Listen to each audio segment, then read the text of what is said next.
Let me tell you something. You could dream all you want. Kid came to me the other day. He's about 24 years old. He wants to be an animator. Everybody dogging him out. He was like, E.T., maybe my dreams are too big. I said, no such thing. Ain't nothing wrong with your dreams. Your strategy is off, though. Your dreams are great. Keep your big dreams.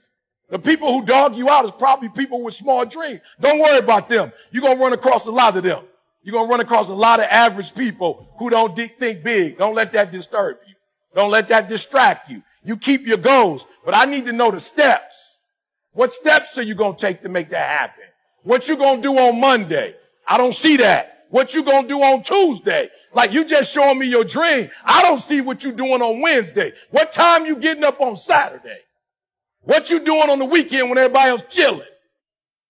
Show me your plan. Don't just show me your dreams.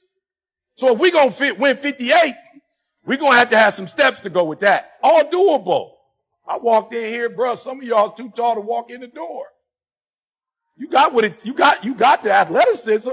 Now we need to plan. You got to be intentional and deliberate. I don't wear Reebok. Ain't nothing wrong with Reebok. I just don't wear them. I ain't associate. I don't know nobody other than the pumps. You know what I'm saying? In the dunk. I don't really know a lot of people that wear. I know Nike. I wear Muhammad Ali for a reason. I wear J's for a reason. I ain't trying to be fashionable. Muhammad Ali was the best to do it. And I saw him as a kid. I was born in the 70s. I saw him go to work. I watched MJ do his thing. I don't wear it because I'm fashionable. I wear it because I want to be associated. I want to be around greatness. I know what Nike represent. Serena with him. Kobe was with him. Jordan was with him. You got to be intentional and deliberate. Now here's what I mean when I say 120. So I had a guy the other day, I was on the phone with a guy and he said he was a Laker fan from back in the day. I was like, oh, what era? He was like, Kobe, Gasol. I was like, all right, do me a favor. You really a Laker fan? He's like, yeah. I was like, name everybody that played on the squad that year. He couldn't name them. I said, bro, I thought you said you was a Laker fan. Like, I can't name them. I ain't no Laker fan. I'm from Detroit. I'm a Piston fan. I can't name them. I can name Isaiah Dumars. I can name them all. John Sally. I can name them Rodman. I can name Lambeer. I can name them. Buddha, Microwave.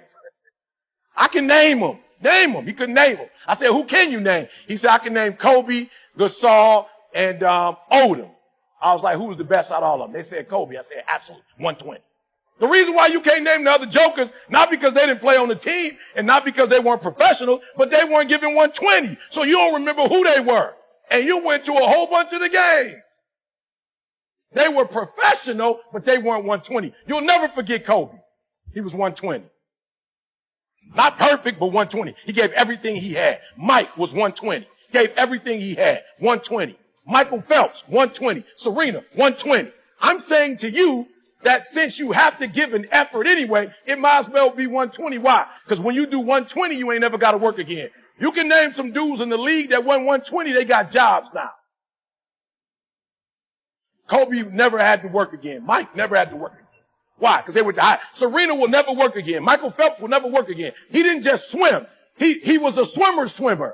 Serena was the best that ever do it. I'm telling you, here's what I know it's going to take to get to 58. It's going to take your best game every night. How do you get your best game? I don't have the slightest idea. I get my best game by getting up at 3 o'clock in the morning. People say to me all the time, you get up at 3 o'clock in the morning, have you lost your mind? I say, have you lost yours? I live in America. You mean to tell me I can get up at 3 o'clock in the morning and be a multimillionaire? You mean to tell me I can get up at 3 o'clock in the morning, I can go get a master's and a PhD, I can be a New York Times bestseller? You mean to tell me I can take care of my family by getting up at 3 o'clock in the morning and I can take a nap whenever I want to?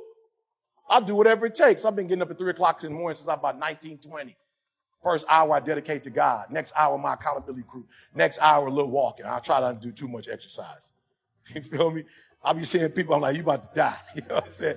You're doing too much. I'm just going to walk. You know what I'm saying? Because I see the old ladies just walking in the mall. They old. I don't see them lifting no weights and doing no burpees and nothing like that. They just walking for an hour. I'm like, I like that. That's what I'm going to do.